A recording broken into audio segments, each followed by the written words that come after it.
ଆଜିର ରାଶିଫଳ ଫେବୃଆରୀ ମାସ 8 ତାରିଖ ରବିବାର, ଫାଲ୍ଗୁନ ମାସ କୃଷ୍ଣପକ୍ଷ। ଚାଲନ୍ତୁ ଜାଣିବା ଆଜିର ପଞ୍ଚାଙ୍ଗ ବିଷୟରେ। ସପ୍ତମୀ ରାତ୍ରି 4ଟା 51 ଗତେ ଅଷ୍ଟମୀ, ନକ୍ଷତ୍ର ସ୍ୱାତି, ଚନ୍ଦ୍ର ତୋଳା, ଯୁଗ ଗଣ୍ଡ, କରଣ ବିଷ୍ଟି, ସୌରମାସ ମକର, 26 ଦିନ। ଆଜିର ସୂର୍ଯ୍ୟୋଦୟ ସମୟ 6ଟା 23, ସୂର୍ଯ୍ୟାସ୍ତ ସମୟ 5ଟା 39। ମେଷ ରାଶିର ଘାତ ବାର।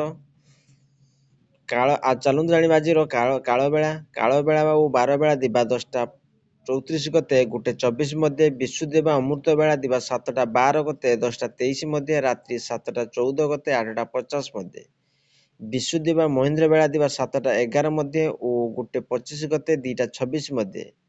ଆଜି ତାଳ ଖାଇଲେ ଦେହ ପ୍ରତି ହାନିକାରକ ହୋଇଥାଏ। ଚାଲନ୍ତୁ 12ଗୋଟି ରାଶିର ନାମ ଜାଣିବା ଏବଂ କେମିତି ରହିଛି ଆପଣଙ୍କ ଦିନ ସେ ବିଷୟ ଜାଣିବା ପୂର୍ବରୁ ଭିଡ଼ିଓଟି ଭଲ ଲାଗିଲେ ଲାଇକ୍, ସେୟାର, ସବସ୍କ୍ରାଇବ୍ କରି ପାଖରେ ଥିବା ବେଲ୍ ଆଇକନ୍ ଦେବେ ଅଲ୍ ନୋଟିଫିକେସନ୍ ଅନ୍ କରିବେ, ଯାହାଫଳରେ ନୂଆ ନୂଆ ଭିଡ଼ିଓ ପାଇପାରିବେ। ପ୍ରଥମେ ଦେଖିବା ମେଷ ରାଶି ବ୍ୟକ୍ତିମାନଙ୍କ ପାଇଁ ଆଜିର ଦିନଟି ଆପଣଙ୍କ ପାଇଁ ଆତ୍ମୀୟଙ୍କ ସହଯୋଗ କରିବାକୁ ଆନନ୍ଦିତ ରହିବେ। ବସ୍ତ୍ରଭୂଷଣ ପ୍ରାପ୍ତି ମାଧ୍ୟମରେ ଦିନଟି ଖୁସି ଅତିବାହିତ କରିବେ। ସ୍ୱାସ୍ଥ୍ୟ ସ୍ଥିତିର ସମ୍ପୂର୍ଣ୍ଣ ଉନ୍ନତି ଦେଖାଦେବ। ଶତ୍ରୁମାନେ ସୁଯୋଗ ଅପେକ୍ଷା ରହିବେ, କିନ୍ତୁ କୌଣସି କ୍ଷେତ୍ରରେ ବାଧା ଦେଇପାରିବ ନାହିଁ। ଅଧ୍ୟୟନ ଓ ଅଧ୍ୟାପନା କ୍ଷେତ୍ରରୁ ଶୁଭଫଳ ମିଳିବ। ସେଇଭଳିକା ବୃଷ ରାଶି ବ୍ୟକ୍ତିମାନଙ୍କ ପାଇଁ ସାଧାରଣ କଥାକୁ କେନ୍ଦ୍ର କରି ବନ୍ଧୁଙ୍କ ସହ ମନମାଳିନ୍ୟ ଯୋଗୁଁ ମନ ଉଦାସ ରହିବ। ଭୁଲ ବୁଝାମଣା ବଶତଃ କ୍ଷୁବ୍ଧ ହୋଇ ସ୍ତ୍ରୀ ମୁହଁ ଫେରାଇ ନେଇପାରନ୍ତି। ଯାତ୍ରା ବାଣିଜ୍ୟରେ ଲାଭବାନ ହେବେ। ସ୍ୱାସ୍ଥ୍ୟ ସମସ୍ୟା ନେଇ ଚିନ୍ତିତ ରହିବେ। ସତ କିନ୍ତୁ ଅବହେଳାଜନିତ କୌଣସି ଉପଚାର କରିବା ସହଜସାଧ୍ୟ ହୋଇପାରେ। ସେଇଭଳିକା ମିଥୁନ ରାଶି ବ୍ୟକ୍ତିମାନଙ୍କ ପାଇଁ ଆଜି ଆତ୍ମୀୟ ସ୍ୱଜନଙ୍କ ଗ୍ରହଣରେ ଦିନଟି ହସ ଖୁସିରେ ଅତିବାହିତ ହେବ। ଆକସ୍ମିକ ଭାବରେ ଖର୍ଚ୍ଚ ଭାର ବୃଦ୍ଧି ପାଇବା କାରଣରୁ ଚିନ୍ତା ପ୍ରକଟ କରିପାରନ୍ତି। ବାରୁଦ ଓ ବିଦ୍ୟୁତ୍ ପ୍ରତି ସାବଧାନ ରହିବା ଭଲ ଓ କ୍ରୀଡ଼ା ଓ କଳା ସାହିତ୍ୟ ପ୍ରଶଂସକ ସ୍ତରରେ ଉଚ୍ଚ ସମ୍ମାନ ପାଇପାରନ୍ତି। ସେଇଭଳିଆ କର୍କଟ ରାଶି ବ୍ୟକ୍ତିମାନଙ୍କ ପାଇଁ ଆଜି ସମସ୍ତ ଆଶା ଓ ଆକାଂକ୍ଷାକୁ ପୂରଣ କରିବାରେ ସାହାଯ୍ୟ କରିବେ। କର୍ମକ୍ଷେତ୍ରରେ ସାଧାରଣ ସମସ୍ୟା ଆସିଲେ ମଧ୍ୟ ତାହାକୁ ଠିକ୍ ଭାବରେ ସାମନା କରିବାକୁ ସାହସ ରଖି କୃତକାର୍ଯ୍ୟ ହେବେ। କରଜଦାତାଙ୍କ ଚାପ ବୃଦ୍ଧି ପାଇବା କାରଣରୁ ବାସ୍ତବତା ବୃଦ୍ଧି ପାଇବା ସମସ୍ୟା ସମାଧାନ ଆଶା କରିପାରନ୍ତି।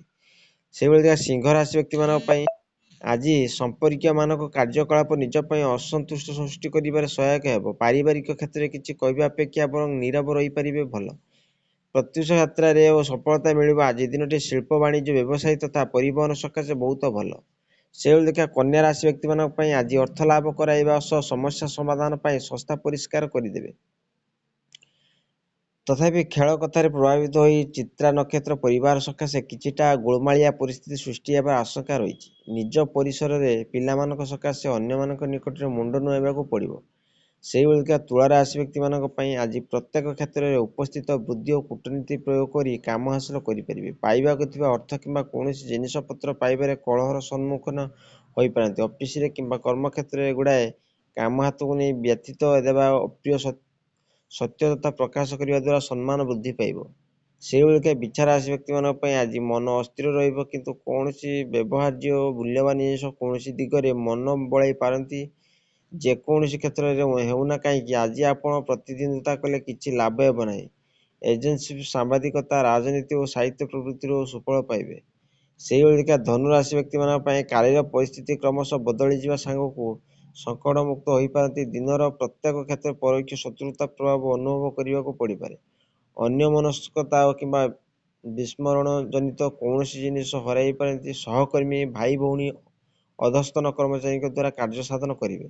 ସେଇଭଳିକା ମକର ରାଶି ବ୍ୟକ୍ତିମାନଙ୍କ ପାଇଁ ଆଜି କୌଣସି କାମରେ ସାହାଯ୍ୟ କରିବାକୁ ମନ ବଳିବ, କିନ୍ତୁ କର୍ମକ୍ଷେତ୍ରରେ ସହକର୍ମୀଙ୍କ କାମରେ ଅସନ୍ତୁଷ୍ଟ ହୋଇପାରନ୍ତି। ପାରିବାରିକ ଜୀବନରେ ସ୍ତ୍ରୀଙ୍କ ସହ ମତାନ୍ତର ସୃଷ୍ଟି ହେବାର ସମ୍ଭାବନା ରହିଛି। ଶିଳ୍ପ, ବାଣିଜ୍ୟ, ବ୍ୟବସାୟ, ପରିବହନ ଓ ନିର୍ମାଣ କ୍ଷେତ୍ରରେ ଉନ୍ନତ ମାନର ଫଳ ପାଇବେ।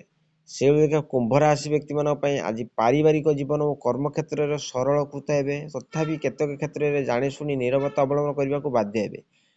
ଆଶଙ୍କାଜନିତ ଅନ୍ୟମନସ୍କ ହେତୁ କେତେକ ବ୍ୟତିକ୍ରମ ପରିଲକ୍ଷିତ ହୋଇପାରେ। ଅର୍ଥ କିମ୍ବା ଦ୍ରବ୍ୟହାନି ଯୋଗୁଁ ବ୍ୟସ୍ତତା ବଢ଼ିଯିବାର ସୂଚନା ରହିଛି। ଶେଷରେ ଦେଖିବା ମୀନ ରାଶି ବ୍ୟକ୍ତିମାନଙ୍କ ପାଇଁ ଆଜି କର୍ମୋନ୍ନତି ସହ ସମ୍ମାନଜନକ ସ୍ଥିତିକୁ ନେବାର ସମର୍ଥନ ହେବ। କଳା, ସାହିତ୍ୟ, ସଙ୍ଗୀତ, କ୍ରୀଡ଼ା, ଚଳଚ୍ଚିତ୍ର କ୍ଷେତ୍ରରେ ବେଶ୍ ଆଦୃତ ହୋଇପାରନ୍ତି। ବାଣିଜ୍ୟ, ବ୍ୟବସାୟ ଓ ପରିବହନରୁ ଲାଭବାନ ହେବେ। ଆନୁଷ୍ଠାନିକ କାମରେ ସତକଥା କହି ପ୍ରଶଂସିତ ହୋଇପାରନ୍ତି। ଆଶା କରି ଭିଡ଼ିଓଟି ଭଲ ଲାଗିଲେ ଲାଇକ୍, ସେୟାର, ସବସ୍କ୍ରାଇବ୍ କରିବେ, ବେଲ୍ ଆଇକନ୍ ଦେବେ।